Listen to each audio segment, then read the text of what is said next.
안녕하세요. 소리의 가치입니다. 구독과 좋아요, 알림 설정 부탁드려요. 오늘의 사연 시작할게요. 저는 올해 23살입니다. 4년제 대학교에서 마지막 학년으로 다니고 있고요. 뭐든지 평범한 여자 사람입니다. 그런 저에게 1년 만난 남자친구가 있는데요. 같은 과 선배인 4살 연상입니다. 초반에는 술, 담배 안 하는 점이 너무 좋았고 같이 프레젠테이션 발표 준비하면서 호감을 갖게 되어 사귀게 되었습니다. 그렇게 잘 만나고 있다가 요 근래 삐걱거리네요.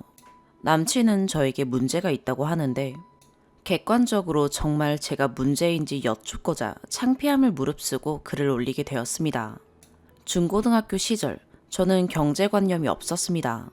용돈을 받아 쓰지 않고 그때그때 달라고 해서 타 쓰는 한마디로 철없는 학생이었습니다. 용돈을 안 받아 타서 한 푼 두 푼 모으는 돈의 소중함을 잘 몰랐고 남들에게 베푸는 것이 마냥 멋져 보였습니다. 그러던 제가 고등학교를 졸업하고 경험 삼아 아르바이트를 시작해보니 돈이란 게 정말 하늘에서 뚝 떨어지는 게 아니라는 걸 깨달았습니다. 부모님께 죄송했고 메이커 신발, 메이커 옷, 쇼핑을 즐겨했던 사치스러운 제 생활을 고치고자 노력했습니다. 실제로도 많이 좋아졌고요. 그래서 저는 고가품은 웬만한 이상 잘 안 바꿉니다. 겨울 코트, 노트북, 그리고 핸드폰 등이요. 핸드폰은 특히 욕심이 안 나더라고요. 이건 학생일 때도 마찬가지였는데 새로운 핸드폰이 나와도 관심이 없습니다. 가지고 싶지 않아요. 지금 쓰는 핸드폰도 통화, 문자, 카톡 다 잘 되고 사진도 백업 안 시키기 때문에 그대로 남아있는 게 좋고 손에 익어있는 이 느낌이 편안합니다. 20살이 되고 처음으로 산 스마트폰이 21살 겨울에 어느 이유에서인지 무한 부팅이 되는 고장을 겪고 그 후 부모님이 생일 선물로 사주신 갤럭시 S4 핸드폰을 지금까지 쓰고 있습니다. 약정 기간이 끝나서 자유롭고 기계값도 다 내서 핸드폰 요금이 적게 나오니 저로서는 너무 편하고 좋습니다. 그런데 남자친구는 이런 제가 궁상맞대요. 요즘 어떤 젊은 여자아이가 이렇게 낡아빠진 핸드폰을 쓰냐고 하네요. 촌스럽고 시대에 뒤떨어져 보인대요. 다른 애들은 아이폰이다, 갤럭시 최신폰이다 라며 스스로 사서 쓰는데 너는 왜 안 그러냐. 식당이나 길거리에서 그 핸드폰을 들고 있는 모습도 창피하고 화질도 구린 게 사진은 또 뭘 그렇게 많이 찍냐고 타박을 줍니다. 갑자기 저런 말을 하니까 정말 아무런 의심도 갖지 않았던 일이 이상하게 느껴지네요. 요즘 23살 여자라면 최신폰을 가지고 있어야 하나요? 제가 정말 찌질하고 궁상맞나요? 이런 제 모습이 남자친구한테 부담을 주는 건가요? 추가, 평소에 조금씩 타박 주는 게 쌓였다가 어제 남친하고 심하게 말다툼한 뒤 약간의 한탄식으로 쓴 글에 이렇게 댓글이 많이 달릴 줄 몰랐어요. 댓글 달아주신 분들 너무너무 감사합니다. 어제 그렇게 싸운 뒤에 오늘 아침까지 쭉 연락 없는 남친 모습에 괜히 저도 속상해서 일부러 핸드폰을 꺼놓고 학교 갔다가 방금 집에 와서 켜봤지만 아직도 연락이 없네요. 남자친구는 오늘 학교도 안 왔고요. 남친이 핸드폰 구질구질하다고 말한 건 그러니까 사람이 좀 변한지는 얼마 되지 않았어요. 한 달 전부터로 기억해요. 그냥 처음에는 핸드폰 바꿀 때 되지 않았냐, 별로 안 좋지 않냐로 시작해서 구질구질 하다는 말까지 나오게 됐네요. 댓글에 써주신 말처럼 다른 여자가 생겼다거나 질렸다거나 아니면 정말 철이 없는 사람인 게 이제 드러난 건지 저도 여러모로 많이 신경 쓰이네요. 일단 오늘까지 저도 연락 안 해보려고요. 내일까지 연락 없으면 대화를 한 후에 헤어지든 해야겠죠. 뭐 사실 아직 헤어진다는 것에 대해 실감은 안 나지만 그래도 일단 얘기는 해보겠습니다. 처음에 계속 저런 말을 들었을 때는 내가 정말 이상한 건가 싶어서 과외해주는 학생 핸드폰 귀종도 물어보고 친구들 핸드폰도 힐끔힐끔 보고 그랬었는데 여러분들 덕분에 제가 이상한 게 아니라는 자신이 생겼습니다. 감사합니다. 내일 일이 어떻게 될진 모르겠지만 스스로를 바보 만드는 짓은 하지 않으려고요. 두 번째 추가, 댓글 천천히 읽어보고 있습니다. 진심 어린 걱정과 조언들 전부 너무나 감사드립니다. 다만 저에게 구질구질하다고 말하는 분들께 말씀드리고 싶네요. 저 스스로를 바보같이 만들 일은 하지 않겠다고 말씀드렸습니다. 그런데 왜 저를 미련 떨치지 못하는 구질구질한 사람이라고 칭하시나요? 한두 달 만난 거 아닙니다. 1년 만난 사람입니다. 모두의 이별 방식은 다르겠지만 저는 1년 동안 만난 사람과 일방적으로 연락 끊고 그걸 이별로 받아들이고 싶지 않습니다. 계속 사귄다는 얘기가 아니에요. 저는 최소한 이별 전 대화는 해야 한다고 생각해요. 그래야 서로의 입장이 확실하게 전달되고 구구절절 이상한 소리 안 나올 것 같고 제 스스로도 깔끔하게 끝날 것 같다고 생각하기 때문입니다. 그러니 다른 분들의 걱정과 조언과 같은 말만 해주세요. 저보고 구질구질하다고 말하며 저를 한심한 사람으로 만들지 마세요. 세 번째 추가. 정말 많은 분들이 댓글을 달아주셔서 처음엔 놀랐어요. 걱정 많이 해주시고 여러 가지 조언. 그리고 조금 속상했지만 비판해주신 분들의 댓글 전부 하나하나 읽어보았습니다. 어제 두 번째 추가 글까지 작성하고 난 뒤 지금까지 있었던 일을 말씀드리고자 합니다. 후기라면 후기겠네요. 결론부터 말하면 일단 헤어졌습니다. 어제 두 번째 추가 글까지 올리고 나서 복잡하고 속상한 마음에 일찍 씻고 잠을 청했습니다.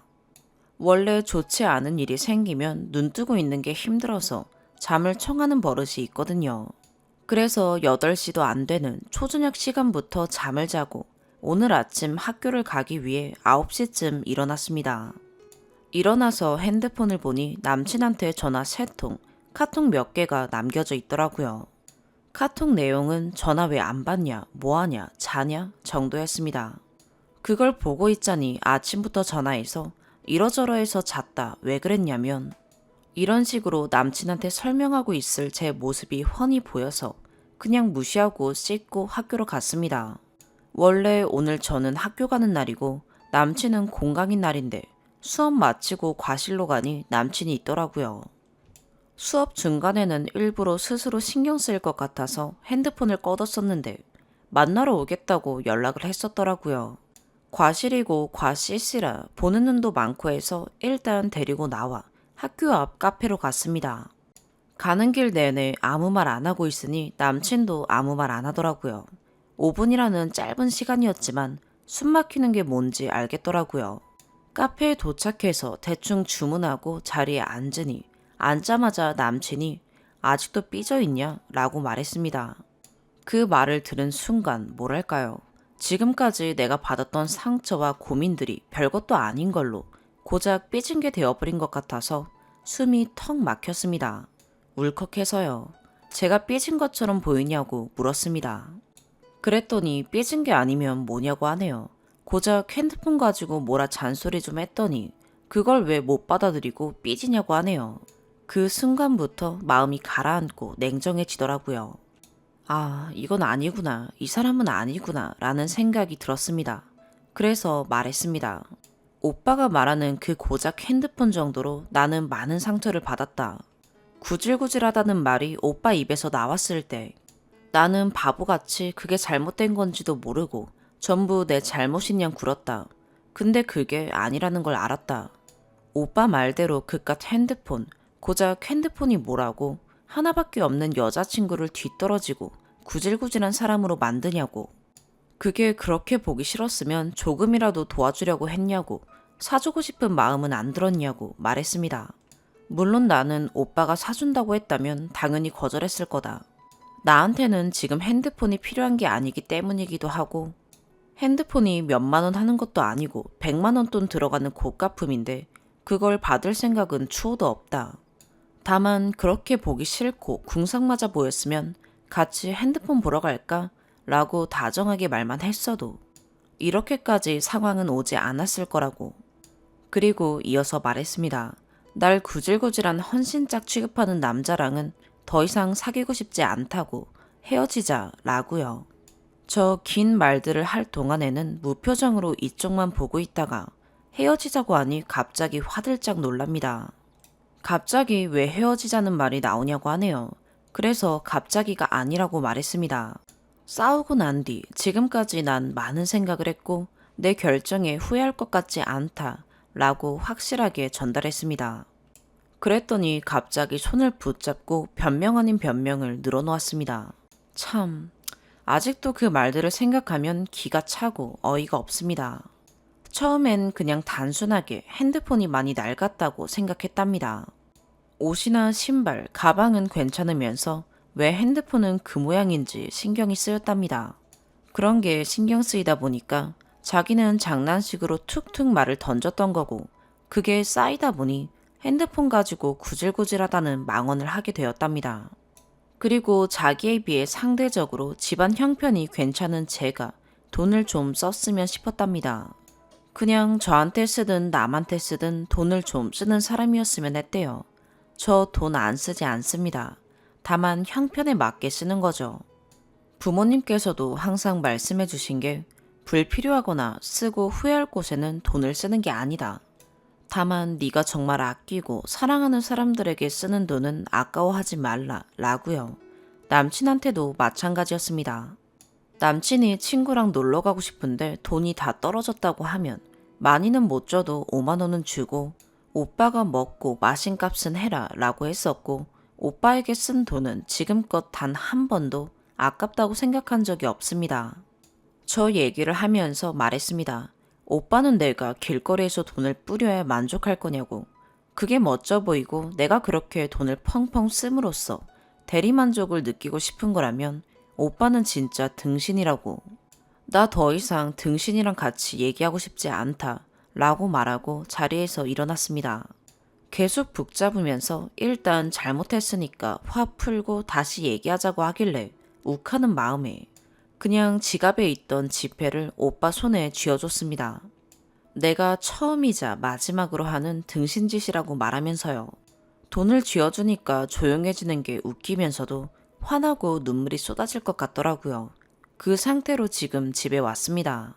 집에 오는 길 내내 전화가 오길래 번호 차단하고 카톡도 차단했어요. 내일 같은 수업이 있어서 학교를 가야 하나 말아야 하나 고민을 했지만 그냥 가려고요. 그 사람 때문에 제 수업, 학점, 그리고 비싼 수업료를 망치고 싶지 않아요. 일단 여기까지가 오늘의 일입니다. 많이 답답하시죠? 그래도 저는 나름대로 확실한 끝을 낸 것 같아서 어제보다는 마음이 한결 편합니다. 이제 솔로네요. 저에게 맞는 분수를 잘 알고 정직하고 꾸미 없는 사람을 만나길 바라며 이만 글을 줄이겠습니다. 감사드립니다. 두 번째 사연입니다. 결혼 후 남편은 둘의 월급을 한 통장에 모아서 서로 용돈을 제외한 나머지는 생활비로 쓰고 저축하는 방식으로 하자고 제안을 했어요.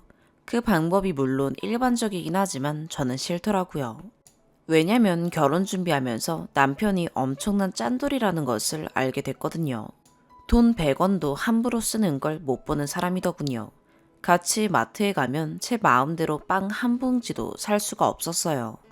그런 사람이었기에 또 제가 용돈 쓰는 부분 등에 대해서 얼마나 터치를 하고 잔소리를 할지 두렵더군요. 그래서 그러지 말고 제 월급으로는 공과금 등 생활비를 하고 나머지는 용돈 및 저축, 남편 월급은 남편 용돈으로 쓰고 저축 이런 식으로 쓰자고 했어요. 결국 각자 따로 관리하되 생활비는 제 통장에서 나가는 거였죠. 결혼 초에는 제 월급이 더 많았거든요. 그러다가 한 달 만에 임신을 했고 아기가 태어나고 1년 뒤 주말 부부 생활이 시작됐습니다. 그때까지도 저런 방식을 쭉 유지했는데 아무래도 아이가 생기다 보니 생활비 지출이 훨씬 많아졌고 저는 저축은커녕 겨울철에 난방비가 많이 나오거나 경조사가 많거나 하면 생활비가 모자랄 때도 가끔 있었어요. 그럴 땐 남편이 3, 40 정도 보내줬어요. 매달 아니고 1년에 한두 번 정도요. 그러다 보니 돈이 모이는 쪽은 남편 통장이고 제 통장에는 거의 남는 돈이 없더라고요. 저는 그래도 제가 생활비랑 아이에게 들어가는 돈들을 다 쓰니까 남편이 저축하는 돈에는 당연히 저의 지분도 있다고 생각했거든요. 남편도 거기에 동의했고요. 그렇게 한 3년 정도 지나 아버님 칠순이 됐어요. 칠순이니 지출이 클 것 같아 생활비 통장에서 쓰긴 부담되니 저축한 돈에서 쓰자고 남편에게 이야기를 했어요. 그랬더니 엄청 놀라면서 그건 당연히 제가 내는 줄 알았다는 거예요. 어차피 같이 모은 돈이고 게다가 시댁 경조사비인데 안 되는 거냐 했더니 무슨 말을 해도 내놓을 생각이 하나도 없더군요. 제가 아버님 칠순 얼마 뒤에 친구들과 여행 계획이 있었는데 그건 한 달에 얼마씩 꾸준히 회비 모아서 가는 거였거든요. 남편 말로는 여행 가서 회비만 쓰겠냐고 따로 쓰는 돈도 있지 않냐며 왜 여행은 당연히 생활비 통장에서 쓰고 아버님 칠수는 모아놓은 돈으로 써야 하느냐고 그러대요. 저는 그 말이 이해가 하나도 안 가고 답답하기만 했어요. 그때 충격을 받아서 이대로는 안 되겠다는 생각이 들었어요. 남편 명의로만 돈을 모았다가는 나중에 늙어서 저는 굽슬거리며 남편한테 용돈을 탔어야 할 처지가 될 것 같았어요. 그래서 남편에게 이제 내가 돈 관리를 할 테니 결혼 초에 제안한 대로 두 사람 월급 다 합쳐서 용돈 빼고 나머지 생활비, 저축 시스템으로 하자 얘기했더니 자기도 원했던 바라며 반기더라고요. 그런데 남편은 완전히 0부터 새로 시작하자는 겁니다. 저는 전에 모았던 돈도 합쳐서 시작하자고 했고요. 그랬더니 그건 안 된다며 그 돈은 자기가 안 먹고 안 입고 해서 힘들게 모은 거라더군요. 같이 모은 거라 하지 않았냐 했더니 그건 맞는데 저였으면 그만큼 못 모았을 거래요. 그리고 자기가 제 입장이었으면 돈을 많이 모았을 거라더군요. 예, 그건 맞아요. 솔직히 저는 저축에 소질이 없고 남편은 누구나 인정하는 짠돌이니까요. 그렇다고 제가 펑펑 쓰는 사람도 아닙니다. 그 흔한 명품백 하나 없고 손 떨려서 10만 원 넘는 옷은 못 사요. 아무튼 그래서 결론은 그 돈을 거기에 합치려면 결혼 전부터 제가 들어놓은 연금 저축을 깨서 같이 넣으래요. 그러면 공평하대요. 그래서 좋다, 그렇게 하겠다 했어요. 어차피 그거 깨서 여태까지 모은 돈이랑 합쳐 작은 집이라도 하나 사자고 서로 합의해 놓은 상태였거든요. 제가 연금보험은 일찍 깰수록 손해니 그럼 그건 집 살 때 깨고 모은 돈은 지금 합치자 했더니 그건 절대 안 된대요. 그러면서 제가 그렇게 주장하는 게 하고 싶은 대로만 하고 양보는 하나도 안 하는 거라고 뭐라고 하더라고요.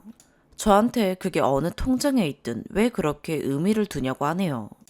제가 보기에 거기에 집착하는 건 본인 같은데 말이죠. 몇 년 동안의 일들을 쓰다 보니 그리 길어졌는데요. 그 연금저축을 깨는 게 맞는 건지 모르겠어요. 제가 생각해도 저도 좀 괜한 집착인 것 같긴 한데 남편이 저런 식으로 나오니까 오기가 생겨서요. 어떡하죠? 제가 그냥 그러려니 해야 할까요? 추가. 제가 생활비 쓴 거 반으로 나눠서 달라고 했더니 주말 부부할 동안 자기는 여기 안 살았고 서울에서 생활했으니 서울 생활비도 그럼 같이 합쳐서 반으로 나눠야 옳대요. 그리고 저 육아휴직 1년 동안 생활비 준 것도 반으로 나눠야 옳대요. 맞는 말 같긴 한데 너무 속상하네요. 너무 무서운 사람 같아요. 두 번째 추가. 댓글들 감사합니다. 잘 보았고요. 많은 분들이 남편 말이 옳다. 남편이 돈 관리를 해야 한다고 말씀해 주셨는데 저도 그 부분에 동의합니다. 제가 제 무덤을 팠다는 것도요. 이제 제가 돈 관리를 하게 되더라도 어차피 남편이 짜놓은 플랜대로 저는 입출근 정도 담당하는 식입니다. 한 달에 얼마를 저축하면 좋겠다. 그래야 얼마를 모으고 무엇을 할 수 있다. 더 미래에는 아이를 위해 어떠어떠한 그림을 그리고 있다 등 구구절절 맞는 말이고 합리적입니다. 저는 그냥 따르면 돼요. 그래서 그냥 그렇게 하려고 합니다. 저는 남편에 비해 경제관념도 없고 저축도 못한다는 거 인정하니까요. 다만 남편이 야속하고 이해가 안 되는 부분은요. 주말 부부하는 2년여간 저 혼자 일하며 육아했던 것, 아이 하원 후 저 퇴근할 때까지 도와주시는 시부모님께 당연히 드려야 되는 것이고 남들보다 많이 드리지도 못했지만 매달 고정적인 지출이 나갔기 때문에 과소비를 하고 싶어도 그럴 돈이 없었을 거라는 것 등 그런 점들을 생각하면 그렇게 칼같이 저 육아휴직 동안 줬던 생활비까지 들먹일 마음이 드는지 모르겠어요. 남편이 모은 돈에 저의 지분은 그렇게까지 적은 것인지 아버님 칠순 때 그 돈 좀 쓰자고도 못할 만큼의 정도인지요. 그리고 또 하나, 연금저축은 제가 결혼 전부터 모았던 것인데 그것을 모두 공동명의로 하는 게 당연하다는 부분입니다. 제가 그건 이상하지 않냐 했더니 남편은 본인이 돈 모은 통장도 결혼 전부터 있던 것이랍니다. 거기에 돈을 더 모은 것이라고요. 결혼 전 거기에 돈이 얼마 있었는지 저는 통 알 수가 없습니다. 그건 그렇다 치고 연금저축은 이미 깨서 우리 공동명의 집 사기로 이미 약속했고, 남편이 돈 모은 통장은 적금 통장도 아닌 그냥 일반 통장이에요. 여태 모은 돈을 합치려면 꼭 그 연금저축을 깨라길래 연금저축은 빨리 깰수록 손해 아니냐. 어차피 약속한 바가 있으니 그때 깨면 된다. 그런데 남편이 모은 돈은 일반 통장이니 옮겨도 아무런 문제가 없지 않느냐 하니까 아니랍니다. 왜 자기 통장은 그래도 되고 제 연금저축은 그러면 안 되냐고 하네요. 아니, 연금저축은 손해를 본다고 손해를. 그랬더니 자기도 손해랍니다. 도대체 뭐가 손해라는 건지 정말 이해가 안 돼요. 남편이 누가 그 돈을 갖고 있든 무슨 상관이냐 했었기에 내가 그 돈 갖고 있으면 안 돼? 무슨 상관이냐며 하니까 그래, 그러니까 내가 좀 갖고 있으면 안 돼? 합니다. 대화가 계속 제자리라 그냥 그래, 네가 다 모은 거다. 너 다 해라 해버렸습니다. 그리고 새로 만드는 저축 통장은 꼭 공동 명의로 하자더군요. 제 명의로 하면 안 되냐니까 싫다더라고요. 남편은 지금은 많이 성격을 감추고 누르고 있지만 결혼 초까지만 해도 숨이 막힐 정도였습니다. 매사 꼼꼼하고 자기 주장이 정말 강해요. 대화만 하면 싸우기 일쑤였어요. 말은 또 얼마나 잘하는지. 설사 남편의 논리가 틀렸다고 해도 저로선 도저히 당해낼 수가 없었어요.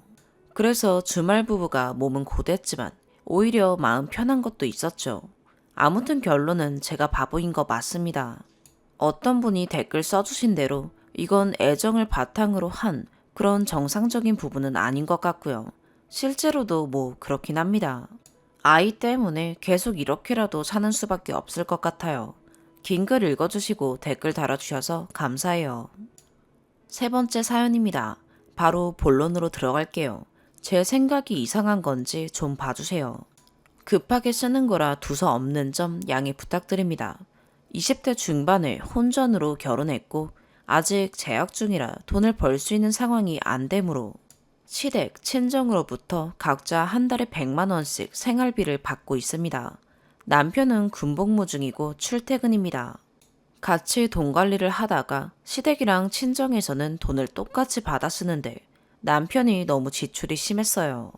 이상한 데 쓰는 건 아니었지만 아이까지 있고 집도 있기에 200으로 살려면 아껴 써야 했고요. 그런데 먹는 부분이나 담배 같은 걸 줄일 생각조차 못해요.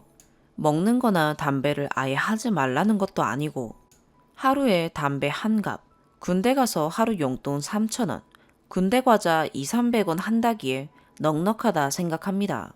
앞에 우동 파는데 그거는 2,500원이라고 합니다.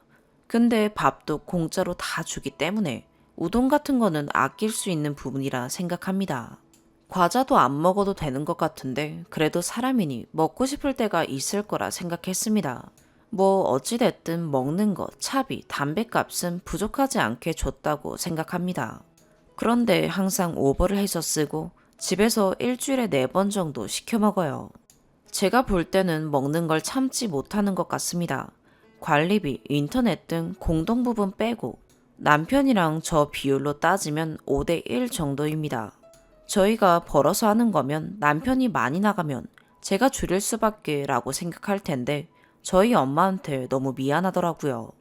똑같이 100 받는데 저는 먹고 싶은 것도 참고 지냈는데 남편이 자기 먹고 싶은 욕구 채우겠다고 저희 엄마가 남편 것까지 주는 거잖아요. 이기적이라 생각할 수 있지만 똑같이 100을 받아 쓰는 이상 공평해야 한다고 생각했어요.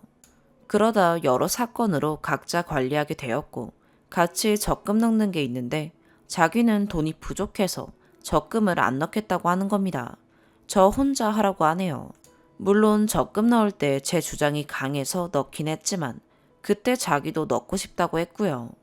달에 16씩 내는 건데 각자 관리하다 합치다 다시 각자 관리하게 된 터라 즉 남편이 넣었던 32만 원을 달라고 했고 그래 너가 힘들면 안 넣어도 된다 하고 줬습니다. 그러니 이번 달 제 생활비는 많이 부족하게 되었고요.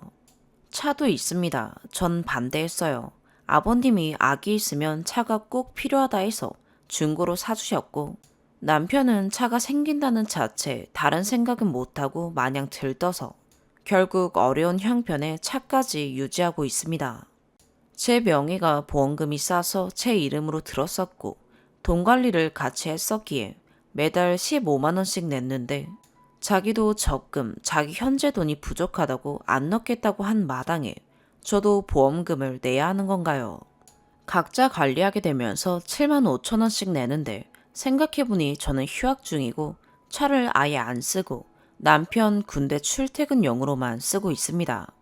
차를 산 이유는 아이를 위해서 많은 곳 데려가서 경험도 시켜주고 아프면 병원 가려고 마련한 차를, 이때까지 남편이 학교 다닐 땐 학교 등하교로, 군대 다닐 땐 군대 출퇴근으로 쓰는데 아기를 위한 차가 맞나요?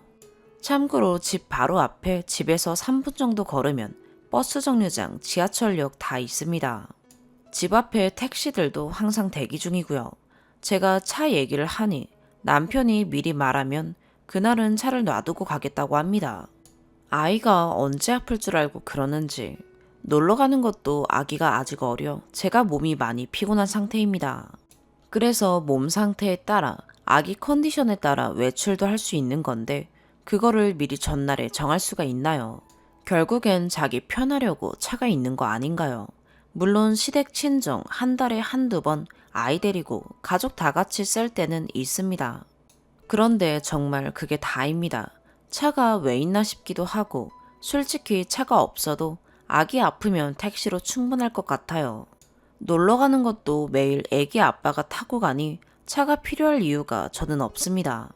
저희 형편에 차를 없애려 하니 아버님이 아기가 클수록 차가 필요할 수밖에 없다고 하셨습니다.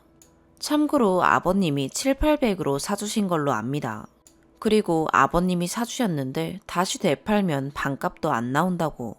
남편이 미안해서 어떻게 그러냐, 아기를 위해서도 차가 있어야 된다는데, 아니 이 상황에서 제가 7만 5천 원 보험비를 계속 내는 게 맞는 건가요? 제가 이기적인 생각일까요? 항상 아기 데리고 움직였을 때 그 기름값의 반도 꼬박 남편에게 주었습니다.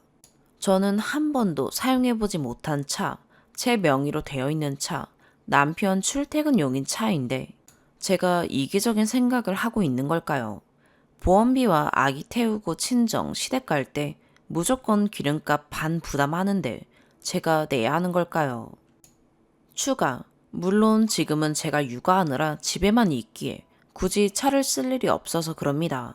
물론 나중에는 아이가 아프거나 놀러 가거나 그런 상황이 생기면 쓸 수 있겠지 라고 생각을 하긴 합니다만, 지금은 오로지 남편이 쓰고 있고 남편이 이제 곧 학교 복학하니 학교 다닐 땐 내가 쓰면 되겠다 라고 생각했는데, 생각해보니 학교를 복학해도 남편이 거리상 더 머니까 남편이 쓸 것 같아요. 그리고 군대 제대해서 같이 학교 다닐 때도 지각을 일삼는 사람이라 남편이 쓸 것 같고, 졸업해서도 남편이 쓸 것 같아요. 그럼 제가 쓸 일이 없는 건데 제가 급하게 아프거나 하면 택시 부르는 거랑 뭐가 다른가요? 제가 이기적인 생각인 걸까요? 두 번째 추가. 양가 부모님이 불쌍하시다는 얘기들, 저희가 개념이 없다는 얘기가 많네요. 물론 이 상황이 사실이라면 받아들이겠어요. 어떤 말이든 댓글에 감사드립니다. 물론 좋게는 보시지 않을 거라 예상했고요. 어린 나이에 직업 없이 거기다 아기까지, 제가 봐도 너무 생각이 없어 보이긴 하네요. 그건 맞아요. 연인 사이에도 관계가 나쁜 건 아니지만 책임지지 못할 거면 피임은 필수인 거죠. 저희를 어떻게 생각하실진 모르겠지만 저희 그 정도로 그렇게 생각 없고 개념 없진 않습니다. 물론 결혼 전 부모님 상의 없이 저희의 욕구대로 하다 생긴 결과가 아기겠지요. 생명이란 존재는 아주 귀한 것이고 책임을 지고 싶었어요. 상황이 받쳐주지 않는다면 어떻게 되었을지 저희도 모르죠. 하지만 양가가 부족하게 살진 않으시고 임신을 알린 후 양가 쪽 모두 한 번도 반대하신 적 없고 긍정적으로 받아들여 주셨습니다. 물론 아직 책임질 준비가 되어 있지 않은 부모인 건 알고 있지만 모 대학 4년제 졸업 후 직업에 대한 자신은 있었고요. 당연하다 생각한 적도 없고 항상 감사해하며 적금도 양가 부모님께 보답드리고자 작게나마 모아두고 있습니다. 물론 이것으론 택도 없겠지만 직업을 가진 후 조금이나마의 용돈이라도 드리려고 했습니다. 양가 모두 받으시지 않으시려고 하겠지만요. 저희가 뭐가 되었든 순서가 대한민국 정서에 맞지 않을지는 몰라도 저희는 생명을 책임지고 싶었고 행복하게 살고 있고 단 한 번도 후회는 하지 않습니다. 저희가 미성년자도 아닌데 그렇게 나쁜 건가요? 편견이라고 생각합니다. 제가 궁금한 부분은 이 글의 요점도 제가 차 보험금을 내는 게 맞느냐는 것인데 다른 말들이 오가네요. 무엇이 됐든 댓글 감사합니다. 저희 형편대로면 상관이 없지만 아직 직업이 없고 양가 각자 받는 입장이고 그렇다 보니 돈을 아껴야 하는 입장이라 제가 개인적으로 생각했고 이기적인 생각인지 몰라 조언을 구한 겁니다. 네 번째 사연입니다. 방금 너무 어이없는 일을 당해서 화가 나서 글을 씁니다. 김포 대형마트에 장을 보러 갔어요. 오늘 주말이라 주차할 곳이 없을 정도로 사람들이 정말 많았고요. 장을 다 보고 엘리베이터를 기다리고 있었는데 뒤에서 타지 말라니까 라는 말이 들리더니 곧이어 뭔가가 제 왼쪽 발목 뒤쪽 뼈 튀어나와 있는 곳에 쿵 하고 부딪히더라고요. 순간 너무 아파서 아 하는 소리가 튀어나왔고 뒤돌아보니 10살 미만으로 보이는 남자아이가 자전거를 타고 오다가 저랑 부딪힌 거더라고요. 뒤에서 들렸던 타지 말라니까 라는 말은 그 아이에게 자전거 타지 말라는 그 아이 엄마가 한 말이었나 봐요. 아파서 아 소리가 튀어나올 정도였으니 제 표정은 당연히 구겨져 있었고 돌아봤을 때 그 아이 엄마가 죄송합니다 라고 사과하더라고요. 솔직히 정말 여러 가지 생각과 함께 하고 싶은 말이 있었지만 죄송하단 말에 바로 고개를 돌리고 엘리베이터를 타려고 했습니다. 그 사이 엘리베이터가 저희 층에 섰고 사람들이 내리면 타려고 한쪽으로 비켜서느라 지나쳐가는 그 아이 엄마 쪽을 보게 됐는데 그 아이 엄마가 저를 뚫어지게 째려보고 있더라고요. 설마 나를 째려보는 건가 싶은 마음에 봤더니 시선을 피하지도 않고 계속 보더라고요. 도대체 왜? 내가 애를 친 것도 아니고 애가 자전거로 나를 쳤고 내 바지는 하필 또 아이보리색이라 자전거 바퀴 자국까지 났음에도 그냥 넘어갔는데 저 사람이 왜 나를 째려보는 거지? 라는 생각에 그 아이 엄마에게 갔어요. 아줌마, 제가 뭐 잘못했어요? 라고 물었더니 네, 라고 아주 당당하게 말씀을 하시더라고요. 뭘요? 라고 물었더니 자기가 죄송하다고 사과를 했는데 표정을 구겼답니다. 사과를 했는데도 표정을 구겼다며 그런 인성이 어쩌고 하는 거예요. 살면서 이런 황당한 일을 처음 겪어봤어요. 그럼 제가 바지까지 더러워지고 발목까지 자전거한테 내어줬는데 웃으면서 사과까지 받아야 했나요? 그래야 인성이 좋은 거고 저처럼 인상을 구기면 인성이 안 좋은 사람이 되는 건가요? 제가 너무 황당해서 그럼 제가 웃어야 하는 거냐고 사과를 받고 말고는 제 마음 아닌 거냐고 죄송하다 말하면 그게 사과가 된 거냐고 그렇게 말하면 저는 표정을 좋게 해야 하는 거냐고 물었고 같이 장 보러 왔던 아가씨, 남편 여동생이 어느새 따라와서 듣고 있었는지 인성 운운하는 말에 터져서 그쪽 아이가 잘못했는데 어디서 인성을 운운하냐고 따졌어요. 그랬더니 그쪽은 빠지라대요. 이게 요지는 아니지만 만약 그 당사자가 이 글을 보고서 사실대로 안 적었네 어쩌네 할까봐 다 적어요. 그쪽 일행인지 장 보고 나가시던 아주머니인지는 모르겠으나 다른 아주머니 한 분이 말리시고 서방님, 아가씨 남편도 말리는 사이에 그 아줌마는 마트 밖으로 빠져나갔고요.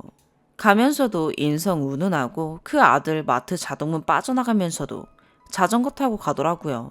그 사이 자동문 사이에 두고 멀어져가는 그의 엄마한테 저보다 더 열받은 아가씨가 육두문자를 하나 날렸어요. 그래도 애 앞이라 그런 말 자제해야 했다고 생각했지만 인성 운운한 것이 육두문자보다 더 화가 날 일이라고 생각해요. 그러는 와중에도 그의 엄마, 저에게 당신 같은 인성 어쩌고 했습니다. 자기 애가 자전거 타다 부딪혀서 애 엄마가 사과했는데 그 앞에서 인상 구기면 인성 안 좋다는 소리를 들어야 합니까? 그 사과 꼭 받아야 하는 건가요? 제 상식에선 말이 안 된다고 생각해서 이게 뭔가 생각하느라 그 앞에서 제대로 말 못해서 너무 답답해요. 애가 자전거 타다 안 부딪혔으면 제가 표정 구길 일도 없었겠죠. 그 사과 안 받고 제가 얼굴 구기면 그때부턴 제가 나쁜 사람이 될 수도 있다는 걸 오늘 알았어요. 근데 그 아줌마 마트 나가면서 카트는 왜 끌고 나간 걸까요? 마트 옆에 아파트 많던데 자기네 집까지 끌고 가려던 도둑은 아니겠죠. 그럼 몰상식한 인성 가진 사람이 사과받고 인상 구겼다고 저더러 인성 안 좋다고 한 건 아니겠죠. 마트에서 자전거 타는 아이에게 엄마로서 타지 말라고 한마디 했다고 아이를 잘 가르치고 있다고 생각하는 것 같던데 애초에 마트에 애 자전거를 왜 가져오나요? 그거 가져가면 뻔히 타려고 가져가는 걸 텐데 타라고 부추긴 거나 다름없는데 말이죠. 마트에 자전거는 가져가게 하면서 타지 말라고 말하면 그게 진짜 못하게 말린 거라고 생각하는 걸까요? 그 사람 많은 데에서 애가 꾸역꾸역 자전거 타다 결국 저를 뒤에서 친 거잖아요.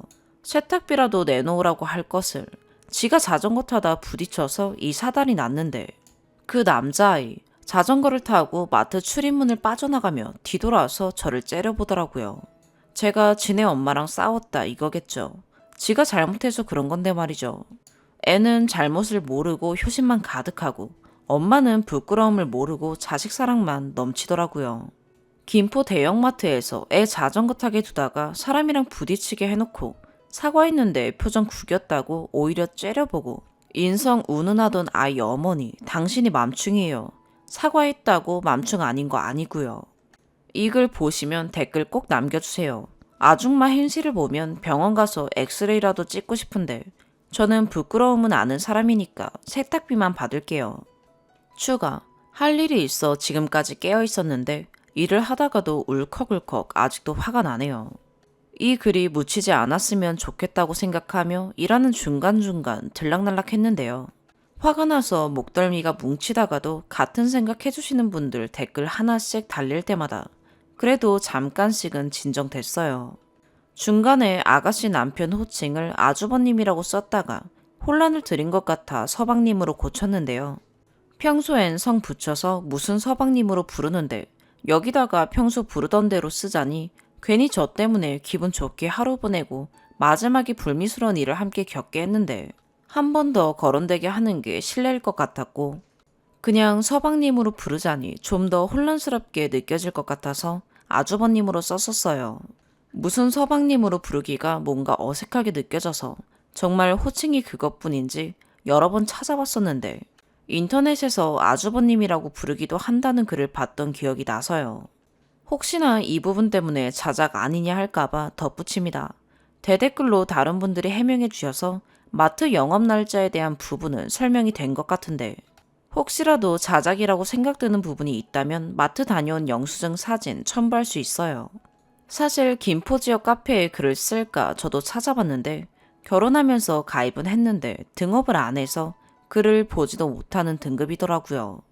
그런데 등업을 하려면 무슨 동, 아파트를 산다면 어느 아파트에 사는지까지 다 적어야 해서 개인정보가 털릴 것 같다는 생각에 등업 신청하기가 꺼려지더라고요.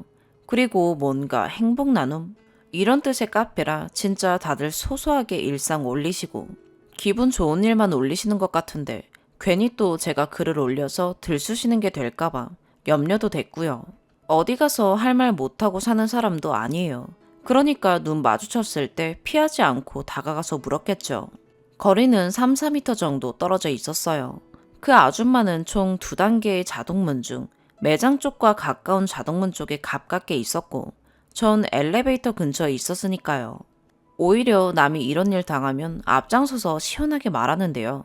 정말 상상도 못했던 사고에서 나온 듯한 말이 튀어나와서 말문이 막혔던 것 같아요.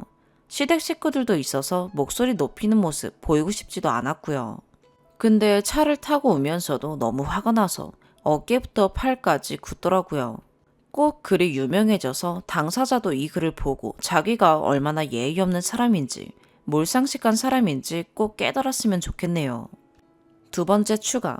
방금 많은 분들이 다독여주신 덕분에 마음이 풀렸다고 감사하다고 인사로 들어왔다가 가해자가 남긴 댓글을 봤네요. 혹시나 삭제할까봐 캡처했습니다. 글 쓰고 생각하니 그 사람은 이걸 봐도 자기 반성이 전혀 안 되겠구나 했는데 역시나네요. 가해자님, 제가 그래서 사실과 다르게 말한 부분이 있으면 댓글로 해명해보세요. 그때처럼 똑같이 사과했으나 받지를 않고 얼굴을 구겼다며 합리화시키지 마시고요. 그리고 맘충이란 말, 저는 애 데리고 다니는 엄마들을 맘충이라 생각하지 않습니다. 애를 통제 못하는 엄마들도 맘충이라고 생각하지 않아요. 애니까, 아직 배워야 할 게 많은 애니까 통제하기 힘들죠. 주변 조카들 많이 봤기 때문에 애 낳고 키우기가 얼마나 힘든지 알아요. 제가 저 가해자를 맘충이라고 지칭한 이유는 자기 애가 잘못을 했으나 그것을 생각 않고 오히려 그것을 피해자의 잘못으로 만들며 따지고 드는 뻔뻔함과 생각 없는 행동 때문에 그렇게 표현했습니다. 가해자분 글 보시고 맘충이란 말에 기분 나쁘셨다니 정말 바라던 바고요. 앞으로도 두고두고 생각나서 생각날 때마다 낯뜨거워지시길 바랍니다. 여전히 잘못은 모르고 기분만 나빠하니 시간이 아무리 지나도 본인이 피해자다 생각할 것 같지만요. 맘충이랑 단어만으로 기분 나쁘셨을 수도 있을 것 같은 많은 분들을 생각해 애 엄마로 순화하겠습니다. 가해자분 댓글 기다리고 있어요. 꼭 다시 댓글 남겨주세요. 세 번째 추가. 글 봐주시고 댓글 달아주신 분들께 도리가 아닌 것 같아 확실한 마무리를 지으려고 들어왔습니다. 일단 애엄마 댓글 지우고 가셨네요. 지우면 네가 어쩔 거냐는 거겠죠. 네, 어쩔 도리 없어요. 그냥 그 아줌마가 그래도 양심이 있는 사람이면 간혹 생각나서 후회라든지 반성이라든지 하겠죠. 그럼 다행이고요. 앞으로도 계속 저런 개념으로 살아갈 거라면 많은 분들이 댓글로 걱정하신 대로 밖에 안 되겠죠. 일단 마트에 전화했습니다. 그 아줌마 찾아내라, 보상 받을 거다, 이런 말은 안 했습니다. 저도 학창 시절에 마트에서 알바해봤기 때문에 얼마나 힘든지 알기에 그래서 그날 일에 대해서 요점만 차분히 설명하고 댓글에서 말씀하신 대로 롤러브레이드나 힐리스 같은 바퀴 달린 신발이라든지 자전거, 정말 아무리 생각해도 바퀴 달린 신발까진 봤어도 자전거는 그날 처음 본 것 같지만 이런 것들을 탄 사람들이 애든 어른이든 이용 자제를 바란다는 문구를 마트 앞에 붙여주거나 혹은 그걸 이용하는 아이들을 보안 요원이라든지 직원분들께서 즉각 제지해달라 요청했습니다. 제가 이런 글까지 남긴 마당에 징징대기만 하고 이제 기분 풀렸어요 라고만 넘어가기엔 댓글로 함께 공감하고 울분토해주신 분들께 감사해서요. 전화 받으신 분이 바로 결정하실 수 있는 사안이 아니라 어떻게 될지 모르겠지만 제가 할 수 있는 선까진 한 것 같습니다. 다시 한 번 더 함께 공감해주시고 다독여주신 분들 감사하고요. 되려 저에 대한 비판도 있었지만 인정할 수 있는 부분들은 인정하겠으나 말도 안 되는 논리 펼치시는 분들은 그냥 그 아줌마랑 같은 사람이구나 하고 생각하려고요. 마지막으로 카트를 주변 아파트까지 가져갈 수 있고 다음날 마트가 수거해가는 방식으로 연계한 곳이 있냐고 여쭸더니 그런 곳은 없으시답니다. 그분이 그걸 어디까지 끌고 가셨을진 모르겠으나 아줌마 그것도 좀 그러지 마세요. 카트 바퀴가 울퉁불퉁한 곳을 지나게 되면 손상이 되어서 한 대 수리비만 30만 원에 달한대요. 카트 집까지 끌고 가시고 그 다음날 마트에 전화하셔서 수거해가라고 전화하시는 분도 있으시다던데 우린 그러지 말아요. 글 여기서 마무리 짓겠습니다. 감사했습니다. 네 번째 추가. 이마트 일처리 빠르네요. 그런 거 타지 말라고 문구 더 걸겠다고 하십니다. 마트에서 킥보드까지도 회수해서 보관하는데 그 아인 그걸 장 보는 동안에 맡겨놨다가 받자마자 나가면서 탄 거였나 봐요. 다섯 번째 사연입니다. 우리나라에서 유독 여염이 심하고 여자들을 된장녀, 김치녀 등으로 비하하는 것 같아서 써봅니다. 물론 제가 겪어본 일들은 지극히 개인적인 거니까 그냥 외국에도 이런 사례들이 있구나 하고 참고만 해주셨으면 해요. 전 중학교 때 미국에 와서 쭉 여기서 살고 있는 30대 초반 유부녀입니다. 한국 사람이 많지 않은 곳에서 고등학교, 대학교를 졸업해서인지 중국, 일본, 대만, 태국, 필리핀, 인도네시아 등 아시아 각국에서 온 친구들이 많습니다. 첫 번째, 더치페이 문화. 우리나라에서는 더치페이 문제가 많이 논란이 되는데 솔직히 미국에서 저는 더치페이 문화를 거의 본 적이 없습니다. 친구 사이에는 당연히 칼같이 더치하지만 사귀는 사이나 데이트 신청한 사이에서는 절대로 덧치 안 합니다. 주변 남자들 보면 남자가 항상 돈을 당연하게 냈습니다. 일본에서 어학연수 온 친구도 여자친구 기념일에 몇백 불짜리 귀걸이 사준다고 용돈 모으느라 몇 주간 라면만 먹고 살았고, 인도네시아, 대만, 태국, 중국, 베트남에서 온 애들도 다 그랬습니다. 여자친구랑 기념일에 선물 뭐 살지 고민하고 여사친인 저한테도 물어보고 매일 여친을 데리고 다니면서 밥 사주고 했습니다. 백인 남자애들도 여자가 왜 돈을 내? 이런 태도였고요.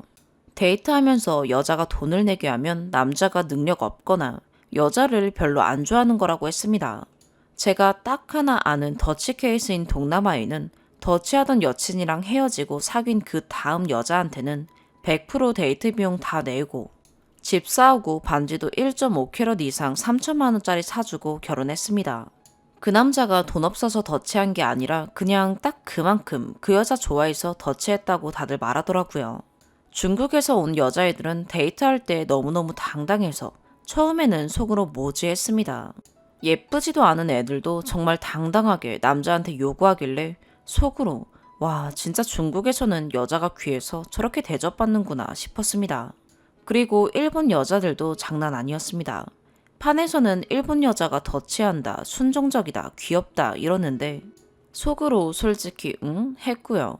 일본 여자애들 어학연수 왔을 때 엄청 많이 봤는데 그중에 더치하는 애 한 번도 못 봤습니다.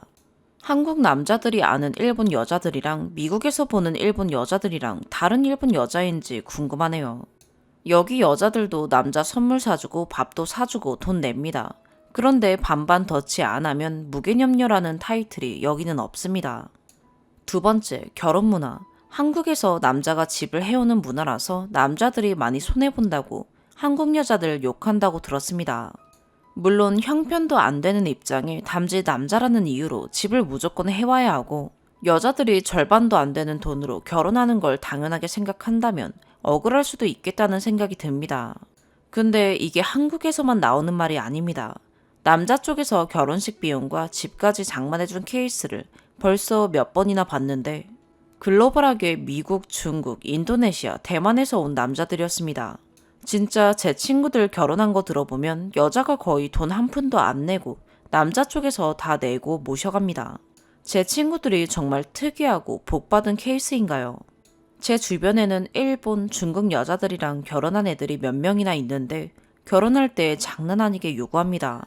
물론 모든 여자들이 다 제 친구들 같이 운 좋게 좋은 남자들 만나서 결혼한 경우는 아니겠지만 아무튼 외국에서는 결혼할 때 여자를 굉장히 귀하게 여기고 모셔가는 듯한 문화인 것 같은데 이상하게 우리나라에서는 결혼 준비 시작하면서부터 여자 가격 후려치기 하고 시집살이 시작하는 것 같아서 그게 안타까워요.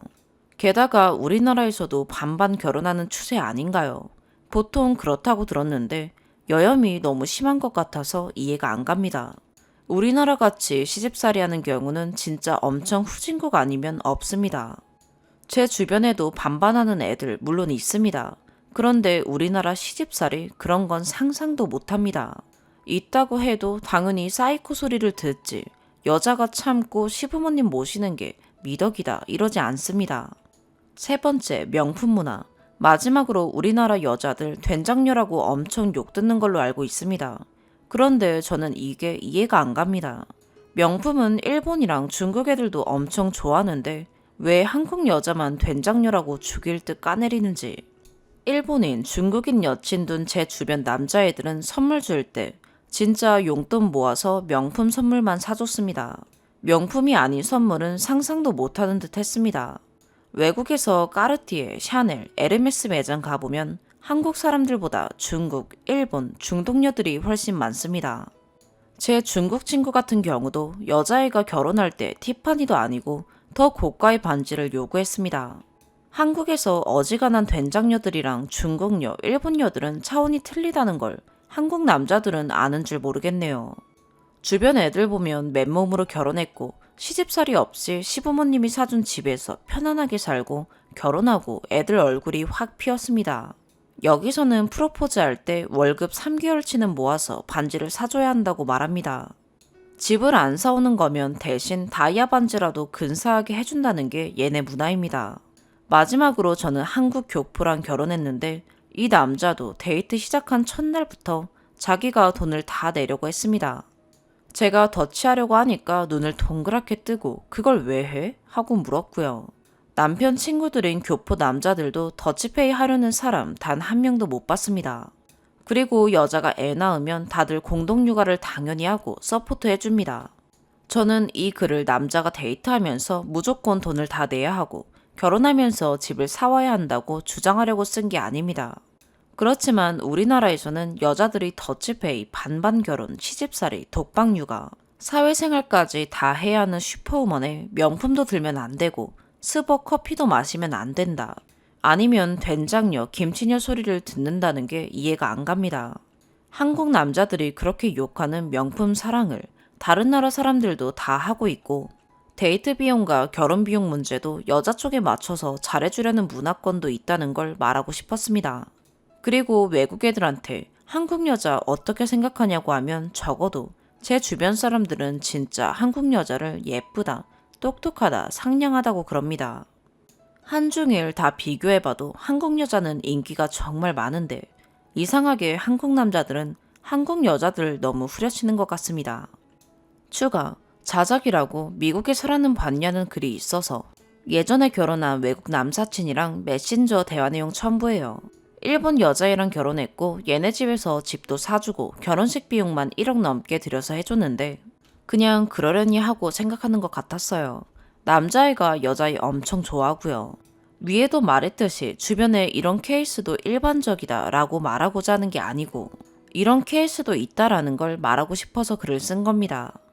외국에서는 더치페이 한다, 무조건 반반한다 라고 주장하면서 많이들 한국 여자들 비하하고 욕하잖아요. 진짜 밑에 어느 주 고등학교 나왔다는 것까지 까야 신빙성 있다는 댓글 보고 좀 웃을게요. 그럼 본인도 지금 어느 대학 졸업하고 어느 회사 다니는지 까던지요. 여기서는 반반을 외친다기보다 서로 사귀면서 자연스레 형편되는 사람이 더 내고 하는 것 같았어요. 그런데 여자를 조금 더 배려해주는 것 같았는데 그 이유가 나중에 아기도 낳고 하면 훨씬 여자가 힘들어지니까 존중해지는 것 같더라고요. 당장 제 남편만 해도 여자는 아기 낳으면 생활이 완전히 틀려진다고. 남자는 여자가 일 안 해도 먹고 살 수 있을 만큼 책임지고 벌어야 한다는 말을 입에 달고 살아요. 주변에서도 다들 그렇고요. 그리고 남녀가 부모님 도움 없이 결혼하면 결혼식장 결정부터 집 문제, 모든 걸 자신들끼리 해결하고 시집살이라는 것 자체를 안 시켜요. 한국에서는 반반 결혼해도 갑자기 그래도 여자가 예단해야지 하고 말이 튀어나와서 결혼 파토 내는 경우가 있다면서요. 김치녀 된장녀 하면서 여혐이 너무 심해진 것 같은데 외국에서도 해줄 만한 능력 되고 그런 사람들은 여자 반반, 더치페이, 예단, 시집살이 이런 것 전혀 없이도 결혼하는 경우들도 있다는 걸 알아줬으면 합니다. 그리고 자꾸 미국 상황을 제가 모른다고 뭐라 하는데 그럼 최근에 본 할리우드 로코 영화나 미드 에피소드를 한번 생각해보세요. 여자랑 남자랑 저녁 식사 데이트하고 웨이터가 영수증을 들고 올 때 그걸 남자한테 주던가요? 아니면 반반 나눠서 여자 남자한테 주던가요? 밑에 댓글 중에 더치하면 여자를 무시하는 생각이 한다고요. 고급 레스토랑에 가던 싸구려 식당에 가던 무조건 결제할 때 웨이터가 남편한테 비를 주던데요. 친구들끼리 온 것 같으면 눈치껏 비를 어떻게 할까요? 물어보기도 하고 데이트하거나 사귀는 사이로 보이면 무조건 남자한테 비를 줍니다. 이것도 걔네들이 여자를 무시해서 그러는 건가요? 외국에서는 무조건 레이디 퍼스트 하는데 말이죠. 그리고 미국에서 모기지 페이먼트 하죠. 그런데 다운페이를 도와주는 경우도 봤고 아예 100% 사준 경우도 봤고 그리고 남자가 이미 사놓은 집에 결혼하면서 여자가 들어가 같이 갚으면서 사는 경우도 많이 봤어요. 한국에서는 시집에서 100% 집값 다 주는 경우가 얼마나 있나요? 1, 2억 주고 남자 집에서 집 해줬다는 말들도 많이 하잖아요. 그러면서 갑자기 모기지 얘기 꺼내니까 웃기네요. 그리고 제일 중요한 건 제 친구들 주변에 시집살이 하는 애들 한 명도 없어요. 다들 며느리 놀러 오라고 해서 가족같이 오손도손 파티하듯 초대를 하죠. 두 번째 추가, 왜 댓글에 이렇게 이슬람 문화랑 비교하는 글이 많나요? 처음에 남자들이 여혐 시작한 게 여성 인권이 높다는 북미와 유럽과 같은 선진국에서는 다 더치페이 한다. 그런데 한국 여자들은 왜 팸이라면서 더치페이를 안 하냐 이거였잖아요. 후진국 노예 거지 마인드라고요. 그래서 아니다. 북미와 유럽에서도 더치 안 하는 경우가 많다. 동남아와 중국, 일본권 애들도 여기서는 안 그런다. 그런데도 여자를 김치녀, 된장녀하고 비하하는 건 옳지 못하다. 이게 그래 논점인 건데 갑자기 그럼 외국에서 하는 거면 다 따라해도 되는 거야? 그럼 여성인권 최악이라는 종교문화 따라해야지 라는 댓글들이 튀어나오네요. 이거 난독증인가요? 아님 그냥 꼬인 건가요? 여성 할례 문화까지 튀어나오는 거 보니까 진짜 소름 돋네요. 6번째 사연입니다. 경기도에 살고 있는 신혼부부입니다. 5층짜리 빌라에 신혼집 꾸리고 산 지 1년째입니다. 저희 집은 4층이고요. 5층에는 지적장애인지 자폐증인지 정확히 알 수 없지만 어쨌든 건강이 안 좋은 아들을 둔 가족이 살고 있습니다. 이 아들분은 딱 봐도 최소 30대 초반 혹은 중반 정도고요. 이사 온 지 얼마 안 되어서도 지속적인 쿵쿵쿵 하는 소음이나 심하게 다그치는 소리 등이 들려서 신경 쓰였지만 그래도 윗집도 나름대로 얼마나 힘드실까 해서 참고 지내왔습니다. 그런데 요즘 그 아들분이 계속 엘리베이터에 계십니다. 어딜 가는 게 아니고 그냥 멈춰있는 엘리베이터에 가만히 계시는 겁니다. 움직이고 있는 엘리베이터면 당연히 누군가 다른 주민이 안에 있을 수 있겠구나 생각하겠지만 보통 멈춰있는 엘리베이터를 누를 때는 당연히 안에 아무도 없다고 생각하잖아요. 근데 문이 열리면 그분이 풀린 눈으로 가만히 서 있거나 종종 쪼그려 앉아 있거나 하십니다. 그때마다 너무 놀라서 악소리가 절로 나옵니다. 같이 타기도 껄끄러워서 결국 계단 이용하고요. 이게 반복되니까 저는 아예 엘리베이터 이용을 안 합니다. 그렇게 불만이 쌓여가다가 어제 새벽 1시에 누가 초인종을 누르기에 뭐지 싶어 남편이 나가봤는데 그분이 초인종을 누르고 저희 집 문 앞에 또 멍하니 서 계시는 겁니다. 남편이 무슨 일이시냐고 계속 물어도 대답도 없고 멍하니 계시고요. 결국 남편이 뭐 하시는 거냐고 소리소리 지르니까 윗집에서 어머니가 내려와서 데려가셨는데 죄송하다고 하긴 하는데 영혼도 없고 대수롭지 않게 여기는 느낌이었습니다. 열받은 남편이 저희 빌라 주민 단톡방에 글을 올렸더니 참아왔던 다른 주민들도 불만을 쏟아냈습니다. 계단에 앉아 있었다는 이야기도 나왔고 새벽에 벨을 누른 것도 저희 집만 당한 일이 아니더라고요. 윗집에는 주민들이 계속 어필을 하고 항의를 하는데 한 귀로 듣고 한 귀로 흘리는 반응입니다. 이거 해결할 수 있는 방법이나 제도적인 부분 알고 계신 분 계시면 조언 꼭 부탁드려요. 우리 집인데 드나들 때마다 스트레스가 너무너무 심하네요. 추가. 생각보다 훨씬 많은 분들이 읽어주시고 댓글도 달아주셔서 정말 너무너무 감사합니다. 단지 비슷한 사연 들려주시고 공감해주시는 것만으로도 답답했던 속이 조금 풀리는 것 같기도 하네요. 전세 계약했다가 2년에 한 번씩 이사 다니기도 싫고 당시 저희 집 매물이 급매로 저렴하게 나와서 기쁜 마음으로 올 수리해서 자가로 들어왔는데 이웃을 살펴볼 생각은 꿈에도 못했네요. 이렇게 살면서 배워가나 봅니다. 댓글 중 있는 말씀처럼 저는 너무너무 소름 끼치지만 딱히 이렇다 할 공격 행동을 한 것이 아니라 신고를 한다던가 강력한 조치를 취하기도 애매하고 다른 댓글 달아주신 분 조언대로 우선은 반상회라도 열어서 그 집 가족들에게 강력하게 조치를 요구해봐야겠습니다. 그래도 개선이 안 되면 여러분들 말씀대로 이사를 고려해봐야겠네요. 저도 나쁜 분이 아니라 아픈 분인지라 안타까운 마음이 없는 것은 아니지만 사회적으로 위협이 될 수 있는 부분은 법적인 제재 조치가 마련됐으면 싶네요. 어떤 분이 말씀해주신 입법 제안도 알아보려고요. 다시 한번 지나치지 않고 댓글 달아주셔서 감사합니다. 2번째 추가. 금매에 대한 이야기가 있어서 덧붙입니다. 저나 남편이나 자취를 길게 했고 유학 경험도 있어서 아주 잘한다고 할 순 없지만 부동산에 아주 무지하지도 않습니다. 처음에 금매 매물이라 해서 저희도 당연히 의심을 했었고, 나중에 알고 보니 전주인분들은 하시던 사업이 잘 안 되어서 막아야 했던 돈이 있었다고 하셨습니다. 빠른 처분을 원한다 하니 부동산에서 가격을 낮춰 금매로 내놓자고 권유하셨다고 합니다. 이 부분은 저희가 집 보러 갔을 때 아내분께서 퉁명스럽고 조금 거친 말투로 저희를 대하셔서 저희가 당황하자 남편분께서 저희에게 따로 하던 일이 잘 안 돼서 내놓게 됐는데 아내는 사실 집 팔기를 아직도 원치 않는다.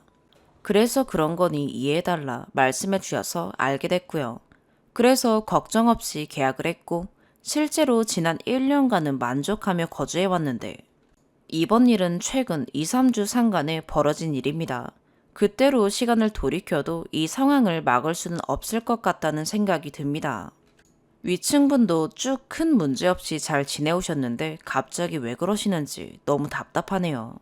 어쨌든 금매 매물에 대해서는 잘 알아봐야 한다는 점은 전적으로 동감입니다. 이번 일로 다시 이사를 하게 되면 좀 더 꼼꼼히 살펴보고 해야겠습니다. 오늘의 사연 여기까지입니다. 구독과 좋아요, 알림 설정 부탁드려요. 시청해주셔서 감사합니다.